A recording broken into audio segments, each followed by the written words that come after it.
हरे कृष्णा। राधे राधे। आप सभी का आपके अपने YouTube चैनल में बहुत बहुत स्वागत है। आज हम सुनेंगे कार्तिक मास महात्म्य के 22वें, 23वें, 24वें, 25वें अध्याय की कथा। क्योंकि कथा को आधा अधूरा छोड़ देना दोष माना जाता है, कृपया मुझे सपोर्ट करिए और मेरे चैनल को अपना खूब सारा प्यार दीजिए। राजा पृथु ने नारद जी से पूछा, हे देवर्षि, कृपया आप मुझे यह बताइए कि वृंदा को मोहित करके विष्णु जी ने क्या किया और फिर वह कहाँ गए। जब देवता स्तुति कर मौन हो गए तब शंकर जी ने सब देवताओं से कहा, हे ब्रह्मादि देवताओं, जलंधर तो मेरा ही अंश था, उसे मैंने तुम्हारे लिए नहीं मारा, यह मेरी सांसारिक लीला थी। फिर भी आप लोग सत्य कहिए कि इससे आप सुखी हुए या नहीं। तब ब्रह्मादिक देवताओं ने नेत्र हर्ष से खिल गए और उन्होंने शिव जी को प्रणाम कर विष्णु जी का यह सब वृतांत कह सुनाया, जो उन्होंने बड़े प्रयत्न से वृंदा को मोहित किया था तथा वह अग्नि में प्रवेश कर परम गति को प्राप्त हुई थी।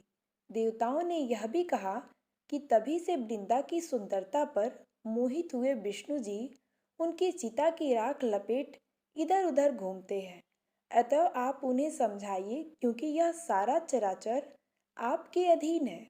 देवताओं से यह सारा वृतांत सुन शंकर जी ने उन्हें अपनी माया समझाई और कहा कि उसी से मोहित हो विष्णु भी काम के वश में हो गए हैं, परंतु महादेवी उमा त्रिदेवों की जननी, सबसे परे वह मूल प्रवृत्ति परम मनोहर और वही गिरजा भी कहलाई हैं।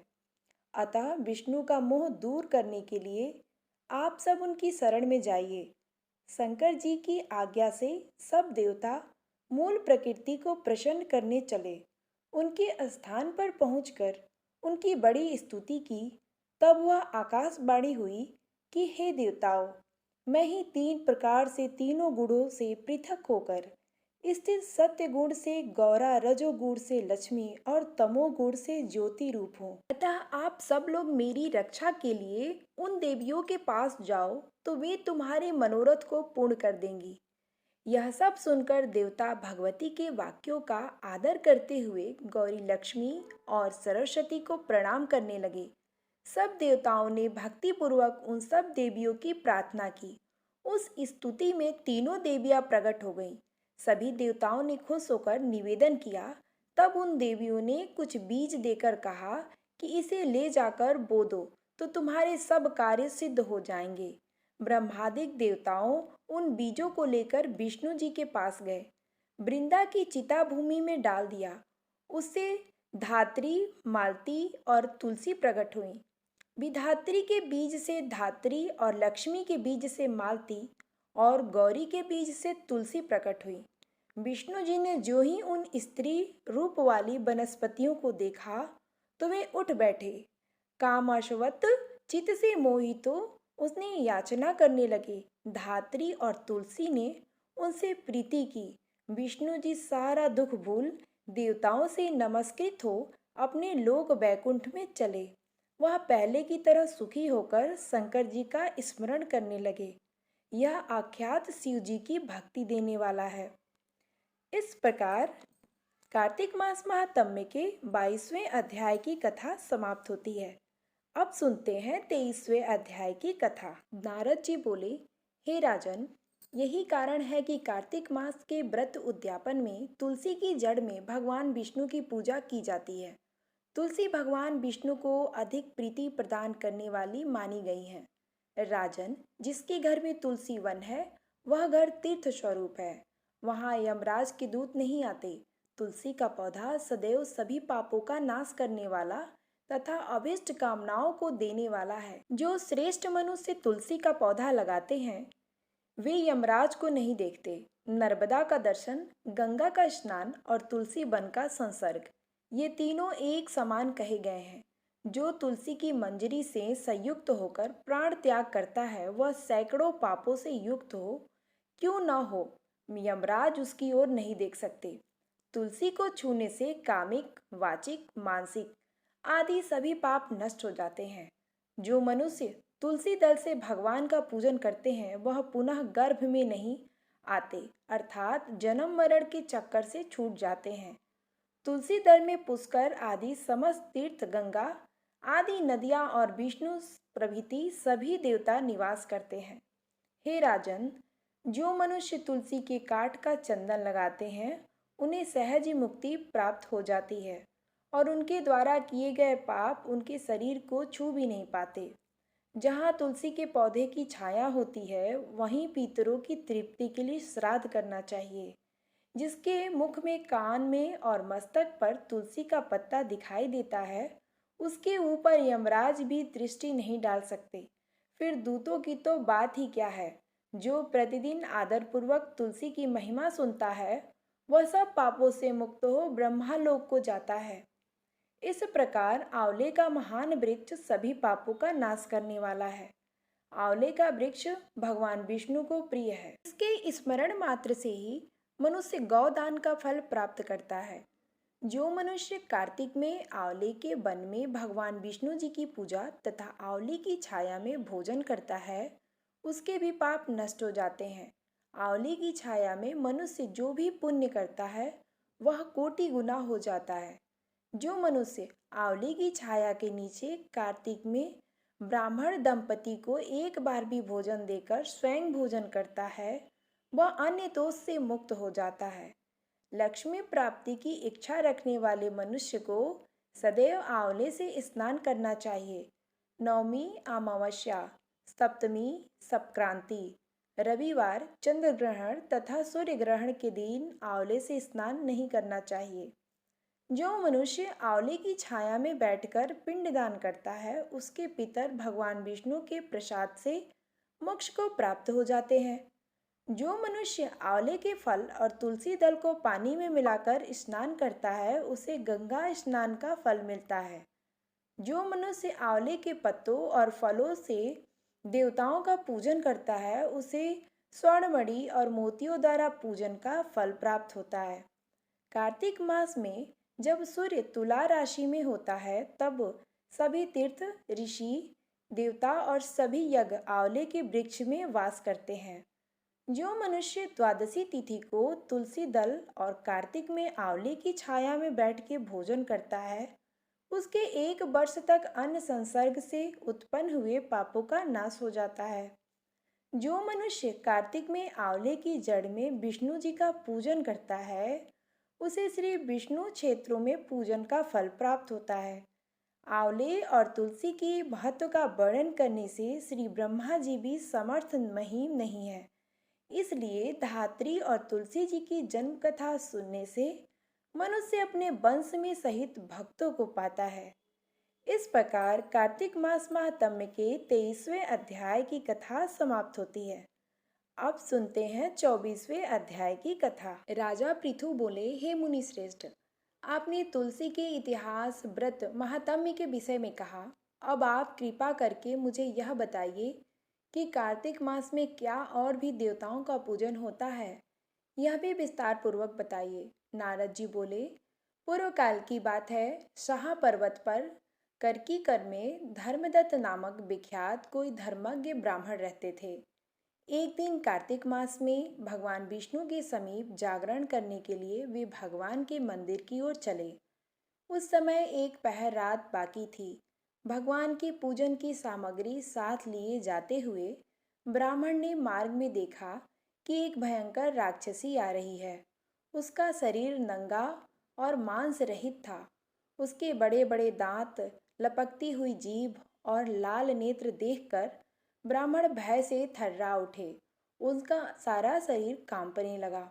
उन्होंने साहस करके पूजा की सामग्री तथा जल से ही उस राक्षसी के ऊपर प्रहार किया। उन्होंने हरि नाम का स्मरण करके तुलसी दल मिश्रित जल से उसको मारा था, इसलिए उसका सारा पातक नष्ट हो गया। अब उसे अपने पूर्व जन्म के कर्मों के परिणाम स्वरूप प्राप्त हुई दुर्दशा का स्मरण हो आया। उसने ब्राह्मण को दंडवत प्रणाम कर इस प्रकार कहा, ब्रह्मन, मैं पूर्व जन्म के कर्मों के फल से इस दशा को पहुंची हूँ। अब मुझे किस प्रकार उत्तम गति प्राप्त होगी।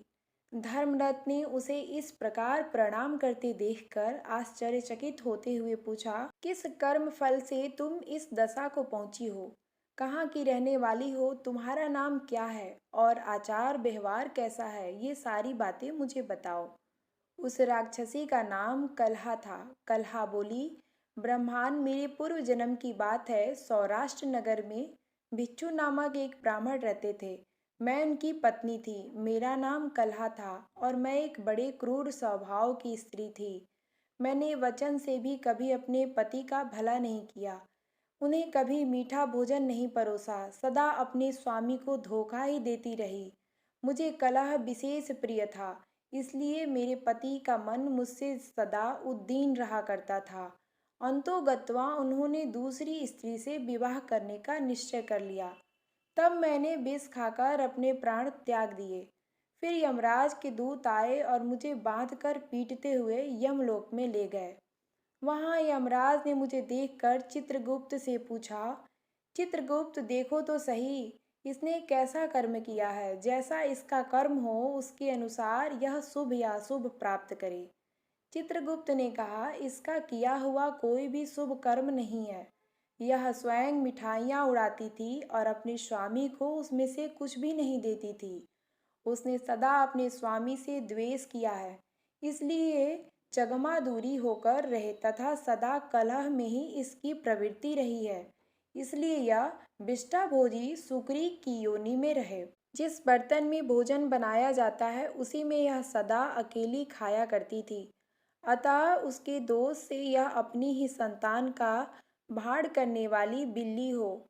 उसने अपने पति का निमित्त बनाकर आत्मघात किया है, इसलिए यह अत्यंत निंदनीय स्त्री प्रेत के शरीर में भी कुछ काल तक अकेली ही रहे। इसे यमदूतों द्वारा निर्जल प्रदेश में भेज देना चाहिए, जहाँ दीर्घ काल तक यह प्रेत के शरीर में निवास करे। उसके बाद यह पापनी शेष 3 योनियों का भी उपभोग करेगी। कलहा ने कहा, विप्रवर, मैं वही पापनी कलहा हूँ। इस प्रेत शरीर में आए मुझे 500 वर्ष बीत चुके हैं। मैं सदैव भूख प्यास से पीड़ित रहा करती हूँ। एक बनिए के शरीर में प्रवेश कर मैं इस दक्षिण देश में कृष्णा और वेड़ी के संगम तक आई हूँ। ज्यों ही संगम तट पर पहुंची त्यों ही भगवान शिव और विष्णु के पार्षद ने मुझे बलपूर्वक बनिए के शरीर से दूर भगा दिया। तब मैं भूख का कष्ट सहन करती हुई इधर उधर घूम रही हूँ। इतने में ही आपके ऊपर मेरी दृष्टि पड़ गई। आपके हाथ में तुलसी मिश्रित जल का संसर्ग पाकर मेरे सब पाप नष्ट हो गए हैं। द्विज श्रेष्ठ, अब आप यह कोई उपाय बताइए जो इस शरीर से और भविष्य में होने वाली भयंकर 3 योनियों से किस प्रकार मुक्त हो जाऊंगी। कलहा का यह वचन सुनकर धर्मदत्त उसके पिछले कर्मों अब वर्तमान अवस्था को देखकर बहुत दुखी हुआ। इस प्रकार कार्तिक मास महात्म्य के 24वें अध्याय की कथा समाप्त होती है। अब सुनते हैं 25वें अध्याय की कथा। फिर उन्होंने बहुत सोच विचार करने के बाद कहा, तीर्थ में दान और व्रत आदि सत्कर्म करने से मनुष्य के पाप नष्ट हो जाते हैं, परंतु तू तो प्रेत के शरीर में है, अतः उन कर्मों को करने की अधिकारिणी नहीं है। इसलिए मैंने जन्म से लेकर अब तक जो कार्तिक का व्रत किया है उसके पुण्य का आधा भाग मैं तुझे देता हूँ। तू उसी से सद्गति को प्राप्त हो जा। इस प्रकार कहकर धर्मदत्त ने द्वादक्षर मंत्र का श्रवण कराते हुए तुलसी मिश्रित जल से जो ही उसका अभिषेक किया, तो ही वह प्रेत योनि से मुक्त हो प्रज्वलित अग्नि शिखा के समान तेजस्विनी एवं दिव्य रूप धारिणी देवी हो गई और संदर्भ में लक्ष्मी जी की समानता करने लगी। तदंतर उसने भूमि पर दंड की भांति गिरकर ब्राह्मण देवता को प्रणाम किया और हर्षित होकर गदगद बाड़ी से कहा, हे द्विजश्रेष्ठ, आपके प्रसाद से आज मैं इस नरक से छुटकारा पा गई। मैं तो पाप के समुद्र में डूब रही थी और आप मेरे लिए नौका के समान हो गए। वह इस प्रकार ब्राह्मण से कह रही थी कि आकाश से एक दिव्य विमान उतरता दिखाई दिया। वह अत्यंत प्रकाशमान एवं विष्णु रूपधारी पार्षद से युक्त था। विमान के द्वार पर खड़े हुए पुण्यशील और सुशील ने उसे देवी को उठाकर श्रेष्ठ विमान पर चढ़ा लिया। तब धर्मदत्त ने बड़े आश्चर्य के साथ उस विमान को देखा और विष्णु रूपधारी पार्षद को देखकर साष्टांग प्रणाम किया। पुण्यशील और सुशील ने प्रणाम करने वाले ब्राह्मण को उठाया और उनकी सराहना करते हुए कहा, हे द्विजश्रेष्ठ, तुम्हें साधुवाद है, क्योंकि तुम सदैव भगवान विष्णु के भजन में तत्पर रहते हो, दीनों पर दया करते हो, सर्वज्ञ हो तथा भगवान विष्णु के व्रत का पालन करते हो। तुमने बचपन से लेकर अब तक जो कार्तिक व्रत का अनुष्ठान किया है, उसके आधे भाग का दान देने से तुम्हें दूना पुण्य प्राप्त हुआ है और सैकड़ों जन्मों के पाप नष्ट हो गए हैं। अब यह बैकुंठ धाम में ले जाई जा रही है। तुम भी इस जन्म के अंत में अपनी दोनों स्त्रियों के साथ भगवान विष्णु के बैकुंठ धाम में जाओगे और मुक्ति प्राप्त करोगे। धर्मदत्त, तुम्हारे समान भक्ति पूर्वक भगवान विष्णु की आराधना की है, वे धन्य और कृत्य हैं। इस संसार में उन्हीं का जन्म सफल है। भली भांति आराधना करने पर भगवान विष्णु देहधारी प्राणियों का क्या नहीं देते। उन्होंने ही उद्दान पाद में पुत्र को पूर्व काल में ध्रुव पद पर स्थापित किया था। उनके नामों का स्मरण करने मात्र से समस्त जीव सद्गति को प्राप्त होते हैं। पूर्व काल में ग्रहग्रस्त गजराज उन्हीं के नामों का स्मरण करने से मुक्त हुआ था। तुमने जन्म से लेकर जो भगवान विष्णु को संतुष्ट करने वाले कार्तिक व्रत का अनुष्ठान किया है, उससे बढ़कर न यज्ञ है, न दान और न ही तीर्थ है। विप्रवर, तुम धन्य हो, क्योंकि तुमने जगत गुरु भगवान विष्णु को प्रसन्न करने वाला कार्तिक व्रत किया है, जिसके आधे भाग के फल को पाकर वह स्त्री हमारे साथ भगवान लोक में जा रही है। इस प्रकार कार्तिक मास महात्म्य के 25वें अध्याय की कथा समाप्त होती है। 26वें अध्याय की कथा हम कल सुनेंगे। अब सुनते हैं सभी कहानियों के बाद सुनी जाने वाली कार्तिक मास की तपसी और लपसी की कहानी। इस कहानी को सुने बिना किसी भी कथा कहानी का फल नहीं मिलता है। एक लपसी था और एक तपसी था। तपसी हमेशा भगवान की तपस्या में लीन रहता था। लपसी रोजाना सवा सेर की लापसी बनाकर भगवान का भोग लगाकर जिम लेता था। एक दिन दोनों लड़ने लगे। तपसी बोला, मैं रोज भगवान की तपस्या करता हूँ, इसलिए मैं बड़ा हूँ। लपसी बोला, मैं रोज भगवान को सवा सेर लापसी का भोग लगाता हूँ, इसलिए मैं बड़ा हूँ। नारद जी वहां से गुजर रहे थे। दोनों को लड़ता देखकर उनसे पूछा कि तुम क्यों लड़ रहे हो। तपसी ने खुद को बड़ा होने का कारण बताया। लपसी ने अपना कारण बताया। नारद जी बोले, तुम्हारा फैसला मैं कर दूंगा। दूसरे दिन लपसी और तपसी नहाकर अपनी रोज की भक्ति करने आए तो नारद जी ने छुपकर 1.25 करोड़ की एक अंगूठी दोनों के आगे रख दी। लपसी की नज़र उस अंगूठी पर पड़ी तो उसने चुपचाप अंगूठी उठाकर अपने नीचे दबा ली। लपसी की नज़र अंगूठी पर पड़ी, लेकिन उसने ध्यान नहीं दिया। भगवान को भोग लगाकर लापसी खाने लगा। नारद जी सामने आए तो दोनों ने पूछा कि कौन बड़ा। तो नारद जी ने तपसी को खड़ा होने को कहा। खड़ा हुआ तो उसके नीचे दबी अंगूठी दिखाई दी।